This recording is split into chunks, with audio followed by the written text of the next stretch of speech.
नमस्कार, मैं रवीश कुमार। जिस दिल्ली से आम आदमी पार्टी के रूप में नई राजनीति की आंधी उठी थी, उसी दिल्ली में वो आंधी शांत हो गई। हमने शांत कहा, अंत नहीं, क्योंकि राजनीति में किसी के अंत की भविष्यवाणी नहीं करनी चाहिए। क्योंकि इसी दिल्ली में 1993 के बाद से कई चुनाव हारने वाली बीजेपी 26 साल बाद चुनाव जीती है। बीजेपी के लिए यह जीत ऐतिहासिक है और जाहिर है बीजेपी के कार्यकर्ता, नेता और समर्थक बहुत खुश होंगे। लेकिन आम आदमी पार्टी की हार से केवल बीजेपी खुश नहीं होगी, कांग्रेस भी होगी और वो लोग भी होंगे जो भाजपा के विकल्प में अलग अलग राजनीतिक दलों के साथ खड़े होते नजर आते हैं। बीजेपी की यह पहली जीत है जिससे उसे हराने की चाह रखने वालों को भी संतोष हुआ होगा। बीजेपी के लिए दिल्ली में यह जीत आसानी से नहीं मिली है, पूरी ताकत उसने झोंकी है तब मिली है। याद रखना चाहिए कि 2008 में कांग्रेस का वोट 40% से ज्यादा होता था, लेकिन उसका वोट 2 अंकों में भी नहीं रहा। इसके बाद भी बीजेपी का वोट 2013 में भी 33% से ज्यादा था। बीजेपी का आधार मजबूत रहा, तब भी उसे कम सीटें मिली। 2015 से लेकर इस चुनाव में बीजेपी का वोट बढ़ता भी रहा। आम आदमी पार्टी की हार क्या केवल सरकार के काम के खिलाफ नाराजगी की हार है? सरकार के काम का रोल तो होता ही है, जनता इसे परखती ही है, लेकिन यह भी देखना चाहिए कि आम आदमी पार्टी के हारने के और क्या क्या कारण हो सकते हैं। क्या विचारधारा का भी कोई रोल रहा होगा? हम इस सवाल पर बाद में आएंगे, लेकिन आएंगे जरूर।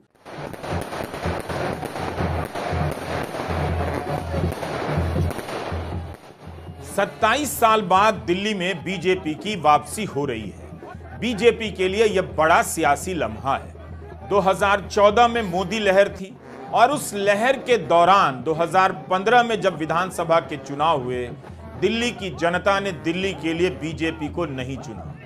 2019 की लोकसभा चुनाव में बीजेपी का प्रदर्शन शानदार रहा, लेकिन 2020 के विधानसभा चुनाव में दिल्ली की जनता ने बीजेपी को नहीं चुना। जिस दौर में मोदी के सामने कोई नहीं टिक पाया, उस दौर में दिल्ली में आम आदमी पार्टी ने बीजेपी को जिस तरह से हराया है, बीजेपी ने सत्ता लेकर भी इस बार आम आदमी पार्टी को उस तरह से नहीं हराया।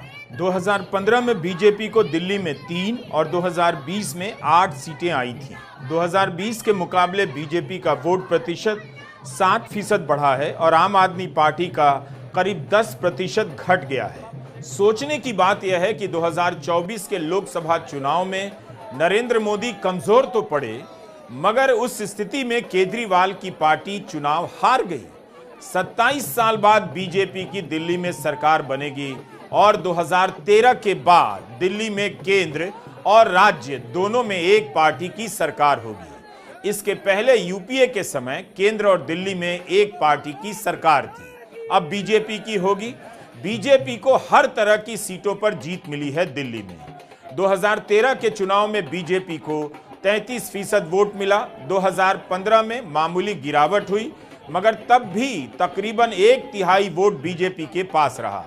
2020 में बीजेपी का वोट प्रतिशत बढ़कर 38% से अधिक हो गया। अरविंद केजरीवाल चुनाव हार गए। नई दिल्ली की जिस सीट से उन्होंने 3 बार की मुख्यमंत्री शीला दीक्षित को हराकर तहलका मचाया था, उसी सीट से चुनाव हारे हैं। प्रवेश वर्मा से हार गए। कांग्रेस के संदीप दीक्षित को मात्र 4,500 के आसपास वोट मिले, इसलिए यह कहना सही नहीं होगा केजरीवाल को कांग्रेस ने हराया है। प्रवेश वर्मा ने केजरीवाल को हराया है। मनीष सिसोदिया भी हार गए। सौरभ भारद्वाज, सत्येंद्र जैन भी हार गए। जीतने वालों से ज्यादा चर्चा हारने वालों की हो रही है, क्योंकि इनके सामने बीजेपी कई प्रयासों में भी नहीं जीत पाई। दिल्ली की मुख्यमंत्री आतिशी सिंह चुनाव जीत गई हैं, लेकिन अब इस जीत का कोई मतलब नहीं रहा। आम आदमी पार्टी ने चुनाव से पहले ही हार का अंदेशा कर लिया था। केजरीवाल जेल से बाहर आते ही अपना पद छोड़ देते हैं और आतिशी सिंह को मुख्यमंत्री बना देते हैं, ताकि केजरीवाल चुनाव पर ध्यान दे सकें। इसके बाद भी केजरीवाल अपनी पार्टी को जीत नहीं दिला सके और अपनी भी सीट नहीं बचा पाए। आम आदमी पार्टी को यह भी सोचना होगा कि क्या मुख्यमंत्री पद छोड़ने का फैसला सही था। यह भी सोचना होगा कि आतिशी सिंह का दिल्ली की जनता के साथ कोई जुड़ाव क्यों नहीं बना, या उनकी जगह किसी और को मुख्यमंत्री बनाया जाता तब क्या होता। तीसरा सवाल है कि 20 से अधिक विधायकों के टिकट काटे गए या बदले गए, जो बता रहा है कि आम आदमी पार्टी जनता की नाराजगी को भांप गई थी। बीजेपी भी चुनावों के वक्त अपने विधायकों और सांसदों के टिकट खूब काटती है और उसे फायदा हुआ है, लेकिन आम आदमी पार्टी का अपने विधायकों का टिकट काट देना या बदल देना सफल साबित नहीं हुआ। जाहिर है जनता में नाराजगी विधायकों को लेकर उतनी नहीं रही होगी जितनी पार्टी और सरकार के काम को लेकर रही होगी। कांग्रेस नेता जयराम रमेश ने कहा है कि यह नतीजा बीजेपी की जीत कम, केजरीवाल की हार ज्यादा है। लोगों ने उन्हें परेशान होकर हराया है। जनता का जो भी निर्णय है, जनता का जो भी फैसला है, उसे हम पूरी विनम्रता के साथ स्वीकार करते हैं। जनता का निर्णय सर माथे पर। मैं भारतीय जनता पार्टी को इस जीत के लिए बहुत बहुत बधाई देता हूं और मैं उम्मीद करता हूं कि जिस उम्मीद के साथ और जिस आशा के साथ लोगों ने उनको बहुमत दिया है, वो उन सभी उम्मीदों और आशाओं पे पूरा उतरेंगे। हम न केवल एक कंस्ट्रक्टिव ऑपोजिशन का रोल निभाएंगे, बल्कि हम समाज सेवा, जनता के सुख दुख में काम आना, व्यक्तिगत तौर पे जिसको भी जो ज़रूरत होगी, हम लोगों के सुख दुख में हमेशा काम आएंगे। क्योंकि हम राजनीति में कोई सत्ता के लिए नहीं आए, हम राजनीति को एक ज़रिया मानते हैं जिसके ज़रिए जनता की सेवा की जा सके, जिसके ज़रिए लोगों के सुख दुख में काम आया जा सके। वो काम हम करते रहेंगे और हमें आगे भी इसी तरह से जनता के सुख दुख में काम आना है। 8 फरवरी के नतीजे को लेकर केवल हार और जीत की चर्चा हो रही है। स्वाभाविक भी है, हमने इन चुनावों पर कम वीडियो बनाए, लेकिन मतदाता की सूची को लेकर जब भी आरोप लगे हमने वीडियो जरूर बनाया, क्योंकि ये सब सवाल बेहद गंभीर हैं। इस चुनाव में सवाल यह नहीं कि आम आदमी पार्टी क्यों हारी, सवाल यह भी है कि कैसे हराई गई। हराने के लिए साम दाम अर्थ दंड भेद का किस तरह से इस्तेमाल किया गया और चुनाव आयोग की क्या भूमिका रही। आज के दिन गोदी मीडिया के स्टूडियो में इन बातों को सिरे से गायब कर दिया जाता है और केवल आंकड़ों को बता बताकर चुनाव का इस तरह विश्लेषण होता है जैसे चुनाव में वोट डालने के अलावा और कुछ हुआ ही नहीं। आम आदमी पार्टी ने मतदाता सूची को लेकर कई गंभीर सवाल उठाए, जिसके जवाब अभी तक नहीं आए हैं। आज भी क्विंट में हिमांशी दहिया की रिपोर्ट आई है कि 2020 से लेकर 2024 के बीच दिल्ली में मतदाताओं की संख्या में 4 लाख की वृद्धि हुई है, मगर चुनाव से पहले के 7 महीनों में दिल्ली में 4 लाख नए मतदाता जुड़ गए। नई दिल्ली की सीट में एक बदलाव की तरफ हिमांशी की रिपोर्ट इशारा करती है। हिमांशी की रिपोर्ट में कहा गया है कि नई दिल्ली विधानसभा क्षेत्र में 5 वर्षों में कुल 27% वोट घट गए हैं। 2020 और 2025 के बीच 37,000 से अधिक वोटर कहां चले गए, जबकि इस सीट पर केजरीवाल पिछली बार 21,500 वोटों से जीते थे। तो उनकी जीत के मार्जिन से ज्यादा मतदाताओं ने इस बार वोट नहीं किया। मुंडका की सीट का भी इस रिपोर्ट में विश्लेषण है जो गंभीर सवाल खड़े करता है। राहुल गांधी ने 7 फरवरी की प्रेस कॉन्फ्रेंस में कहा था कि महाराष्ट्र में लोकसभा और विधानसभा के बीच के 5 महीने में 40 लाख नए वोटर जोड़े गए, जबकि इतने वोटर जोड़ने में 5 साल लगे थे। ये सवाल रहेंगे और चुनाव आयोग की तरफ से इनके जवाब आने चाहिए। अब आते हैं विचारधारा के सवाल पर। क्या इन 12 वर्षों में आम आदमी पार्टी ने दिल्ली में जमीन पर बीजेपी से विचारधारा के आधार पर लड़ाई लड़ी? बेशक आम आदमी पार्टी के नेता जेल गए, मुख्यमंत्री जेल गए, उप मुख्यमंत्री जेल गए और भी कई नेताओं को जेल जाना पड़ा। आम आदमी पार्टी के लिए सरकार चलाना कभी आसान नहीं रहा। विधायकों पर जब तब मुकदमा हो जाता था, उनके घरों और ठिकानों पर छापे पड़ जाते थे, वे आपको छोड़कर बीजेपी में चले जाते थे।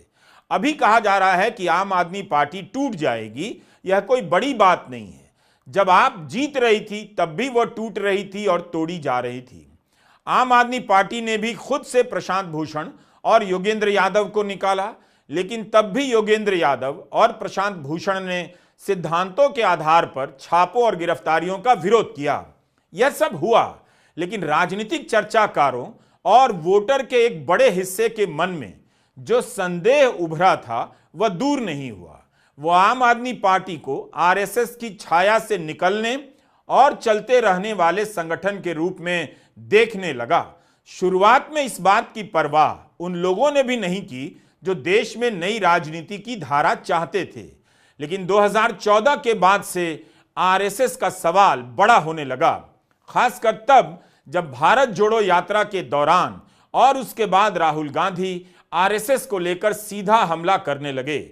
उसके पहले तक कांग्रेस के बारे में भी कहा जाता था कि इस पार्टी में भी आरएसएस के समर्थक नेता हैं, कभी भी बीजेपी में चले जाते हैं, लेकिन राहुल आरएसएस को लेकर साफ साफ हमला करने लगे। कांग्रेस के सामने यह तस्वीर तब साफ होती है जब राहुल को यह बात समझ में आती है कि संस्थाओं पर हमला केवल प्रशासनिक नहीं है, वैचारिक है और विचारधारा की लड़ाई का भी यह सवाल है। राहुल गांधी ने आरएसएस को टारगेट करना शुरू किया।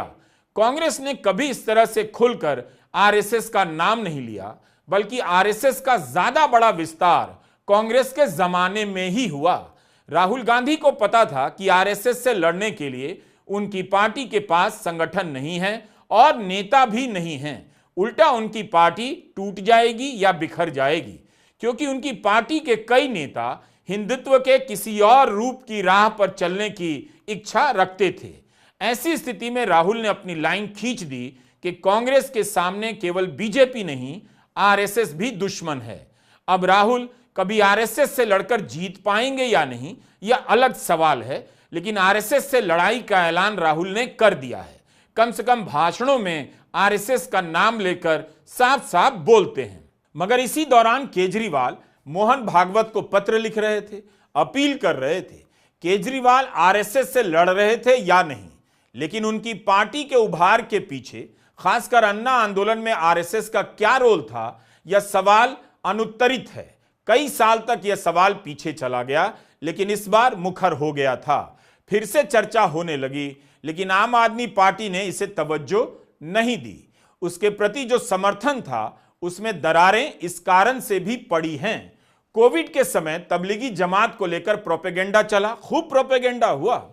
कोविड के मरीजों में तबलीगी कितने हैं इसकी संख्या अलग से बताई जाने लगी। खुद केजरीवाल अपनी प्रेस कॉन्फ्रेंस में बताने लगे थे।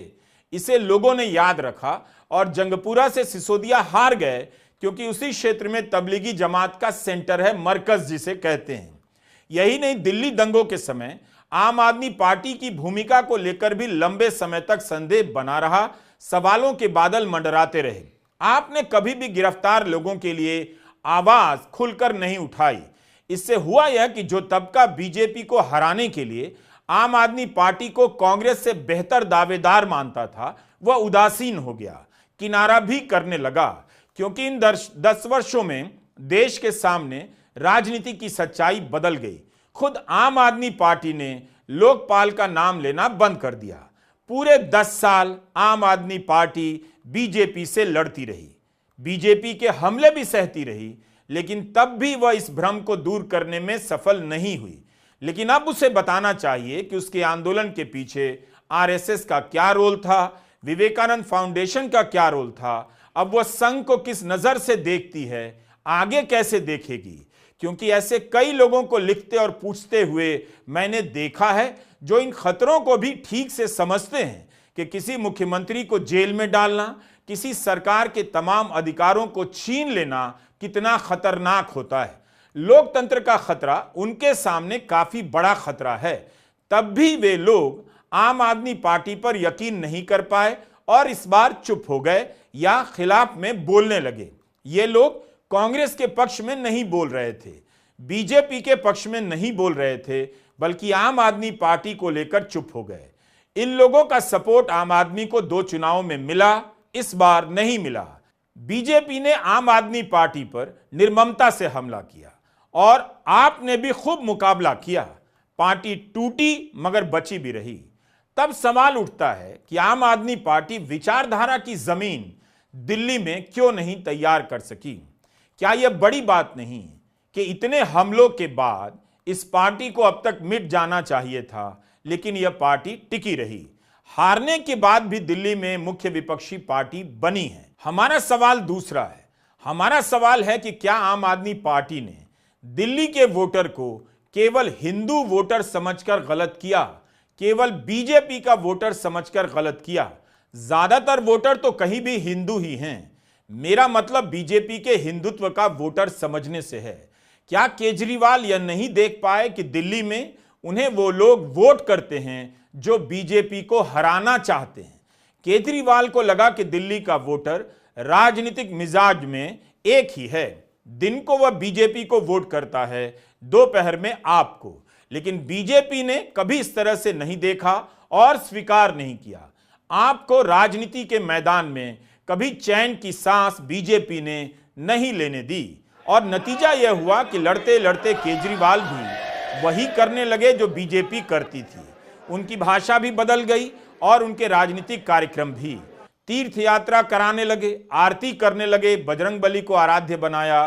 पिछले चुनाव में यहां तक कहा कि सभी विधानसभा क्षेत्रों में महीने के पहले मंगलवार को सुंदरकांड कराएंगे, हनुमान चालीसा कराएंगे। अब यह कितना हुआ मैं नहीं जानता। राम मंदिर उद्घाटन के समय उन्होंने कहा हर विधानसभा में सुंदरकांड का पाठ करवाएंगे और किया भी। आम आदमी पार्टी ने दिल्ली के मतदाताओं को यहीं तक समझा और दिल्ली के मतदाता के सामने वह अपने झंडे में एक अलग रंग के झंडे में लपेटकर उन्हीं मुद्दों को पेश करती हुई नजर आई जिसके सबसे बड़े मार्केटिंग मैनेजर नरेंद्र मोदी हैं। नतीजा यह हुआ कि दिल्ली के वोटर के सामने कभी यह साफ नहीं हुआ कि आम आदमी पार्टी और बीजेपी में क्या अंतर है। कांग्रेस ने भी 2014 के बाद से भारत की राजनीति को इसी तरह से समझा था। राहुल गांधी भी केदारनाथ मंदिर जाते हैं, लोकसभा में भगवान शिव की तस्वीर दिखाकर अभय मुद्रा की बात करते हैं, लेकिन उनका यह रूप पहले के उस रूप से काफी अलग है जब वे 2014 के बाद मंदिरों के दर्शन करने जाने लगे थे और चक्कर लगा रहे थे। बीजेपी हमला करने लगी कि अंतिम समय में धार्मिक हो रहे हैं, हिंदू हो रहे हैं। राहुल ने इस बात को समझ लिया और अपना तरीका बदल लिया। केजरीवाल इस क्षेत्र में आक्रामक रहे, लेकिन धुंध का लाभ अगर मिलता है तो धुंध का नुकसान भी होता है। आम आदमी पार्टी ने कभी इन सवालों पर अपनी सफाई नहीं दी। कई बार राजनीतिक दल भ्रम को बने रहने देना चाहते हैं। आम आदमी पार्टी को लगा होगा उसके नेताओं पर इतना हमला हुआ, जेल गए, उसकी सरकार के अधिकार छीन लिए गए, क्या यह काफी नहीं है? जनता समझ जाएगी कि वह आरएसएस या बीजेपी की बी टीम नहीं है। अगस्त 2022 की एक बात है, विपक्ष के नेता जेल जा रहे थे और इसी बीच मनीष सिसोदिया के घर पर छापेमारी होती है। तब राजद नेता मनोज झा ने एक बयान दिया और कहा कि मैं सीबीआई ईडी को लेकर जो बात आपसे हमेशा से कहता रहा हूं कि इन संस्थाओं ने अपना चरित्र खो दिया है, इनकी दिशा तय होती है और ये हम सब जानते हैं कि कहां से होती है, क्यों होती है और उसके निहितार्थ क्या हैं। लेकिन महत्वपूर्ण यह है कि आम आदमी पार्टी को भी यह तय करना होगा कि जब विपक्ष के दूसरे नेताओं पर छापे पड़ते हों तब आप भी बोलना सीखें। आज तो हम बोल रहे हैं आपके लिए, लेकिन जब दूसरों पर होता है तब आप चुप्पी साध लेते हैं। तो इस तरह से एकांगी सोच से किसी को कुछ नहीं हासिल होगा। हम सबको एक संदेश देना है कि पॉलिटिकल बैटल पॉलिटिकली लड़ना चाहिए। मनोज झा की बात को आम आदमी पार्टी ने कैसे समझा वही जानती होगी, लेकिन लंबे समय तक भ्रम की स्थिति के कारण ही मनोज झा ने यह बयान दिया होगा। राहुल गांधी ने अपनी तरफ से इसकी प्रतिबद्धता दिखाई। जिस रामलीला मैदान में अन्ना आंदोलन चला और कांग्रेस की सरकार दिल्ली ही नहीं पूरे देश से उखड़ गई, उसी रामलीला मैदान में केजरीवाल की गिरफ्तारी के बाद इंडिया गठबंधन की रैली होती है लोकसभा चुनाव के समय और राहुल गांधी उसमें जाते हैं। उस मंच पर 2 कुर्सियां खाली छोड़ी गईं, एक केजरीवाल के लिए, एक झारखंड के मुख्यमंत्री हेमंत सोरेन के लिए। उस वक्त दोनों नेता जेल में थे। केजरीवाल की गिरफ्तारी पर राहुल गांधी ने भी हमेशा बोला और मोदी सरकार पर हमला किया। क्या केजरीवाल ऐसा कर रहे थे? इसका जवाब देने का अब समय नहीं, उसके लिए मुझे अलग से रिसर्च करना होगा। किसी भी पार्टी की तरह आम आदमी पार्टी का पूरा अधिकार बनता है कि वह अपना राजनीतिक विस्तार करे, लेकिन इस विस्तार की प्रक्रिया में वह किसे फायदा पहुंचाती है, किसे नुकसान, उसे देखने का काम वोटर का है और राजनीतिक चर्चाकारों का। इंडिया गठबंधन के टूटने की बात कही जा रही है, लेकिन इस गठबंधन के दो बड़े दल के हित जिस तरह से टकरा रहे थे, क्या संभव था कि दोस्ती रहती? 2013 में जब केजरीवाल ने पहली बार कांग्रेस को हराया, तब भी कांग्रेस ने आम आदमी पार्टी की सरकार को समर्थन दिया था। उसके बाद दिल्ली ही नहीं बल्कि कई राज्यों में दोनों ने एक दूसरे के खिलाफ चुनाव लड़ा और नुकसान पहुंचाया। आम आदमी पार्टी को लेकर कहा जाने लगा कि कांग्रेस को हराने दूसरे राज्यों में जाती है।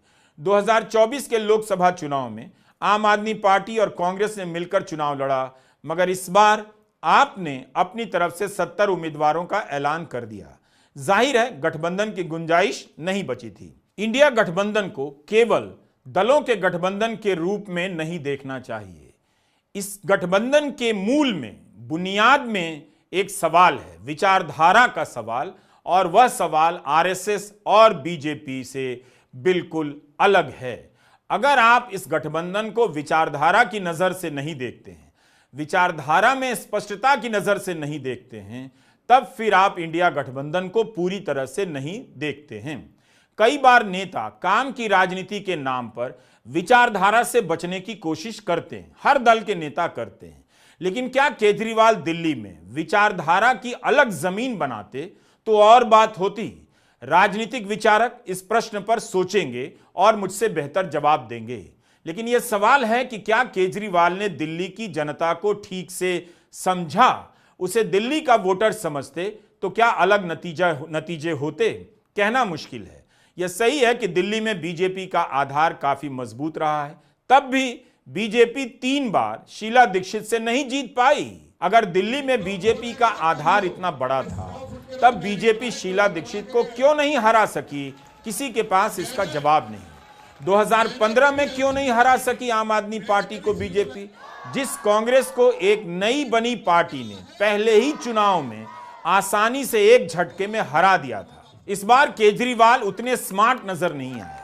जिस तरह लोकसभा के समय जेल से आते ही उन्होंने योगी और मोदी के बारे में बयान देकर सनसनी फैला दी, जिसे काउंटर करने के लिए बीजेपी को आगे आना पड़ा कि नरेंद्र मोदी ही 2024 के बाद प्रधानमंत्री रहेंगे, उनके हटने का कोई सवाल नहीं। इस बार केजरीवाल कई तरह की चूक करने लगे। मफलर मैन की तरह वापसी करने वाले केजरीवाल गफलत में फंस गए। यमुना नदी में जहर मिलाने के उनके फालतू बयान को लेकर बीजेपी ले उड़ी। बीजेपी को गुंडा पार्टी कहना और गाली गलौज पार्टी कहना काम नहीं आया। दूसरी तरफ बीजेपी 8वें वेतन आयोग की घोषणा कर रही थी। महिलाओं के खाते में आपके 2100 रुपए के बदले 2500 रुपए देने की बात कर रही थी। बीजेपी ने किसी को भी मुख्यमंत्री का चेहरा नहीं बनाया, लेकिन तब भी बीजेपी दिल्ली जीत गई। दिल्ली की जनता एक नए राजनीतिक प्रयोग को मौका देना चाहती थी। 10 साल दिया भी। दिल्ली की जनता ने एमसीडी में आम आदमी पार्टी को भी मौका दिया, लेकिन दिल्ली की साफ सफाई की स्थिति बेहतर नहीं हुई। दिल्ली में काम एक मुद्दा बन गया और केजरीवाल यह नहीं समझा पाए कि दिल्ली की यह हालत क्यों हुई। दिल्ली की सरकार के अधिकार लिए गए, उपराज्यपाल के सहारे दिल्ली की सरकार चलाई गई, एमसीडी में रोक टोक की गई, सरकार काम न कर सके उसके लिए मुख्यमंत्री और मंत्री को जेल में डाला गया। बीजेपी ने अपनी पूरी ताकत झोंक दी। आंध्र प्रदेश के मुख्यमंत्री चंद्राबाबू नायडू ने शहादरा में प्रचार किया। तेलुगु भाषी नेता शहादरा में क्यों गए थे? क्या आपने इसे नहीं समझा? बुराड़ी में जनता दल यूनाइटेड के तमाम नेता बिहार से आकर प्रचार कर रहे थे। यह और बात है कि बुराड़ी से संजीव झा चुनाव जीत गए आम आदमी पार्टी के। रणनीति और तकनीकी में बीजेपी को हर बार चौंका देने वाली आम आदमी पार्टी बीजेपी से इस बार क्यों पिछड़ गई, इस पर पार्टी ही विचार करेगी। केजरीवाल की सबसे बड़ी ताकत थी नैतिकता, उनकी ईमानदारी, उनके जेल जाने से जितना उनकी छवि को नुकसान नहीं हुआ, उससे कहीं ज्यादा शीश महल के अभियान से हो गया। हर मुख्यमंत्री का घर ऐसा ही होता होगा। क्या पता दिल्ली में ही कई केंद्रीय मंत्रियों के घर इससे भी भव्य होते होंगे। लेकिन बीजेपी केजरीवाल के खिलाफ मुद्दा बनाने में सफल हो गई। बीजेपी ने उनकी सादगी और ईमानदारी की छवि को संदेह के दायरे में ला दिया। संसद के भाषण में भी प्रधानमंत्री शीश महल को लेकर भाषण देते रहे। दिल्ली में बीजेपी की जीत बहुत बड़ी है, लेकिन कांग्रेस को यह नहीं समझना चाहिए कि आम आदमी पार्टी की हार से उसकी राह दिल्ली में आसान होने वाली है। भारत की राजनीति का यह दौर एक दो चुनावों से नहीं बदलने वाला।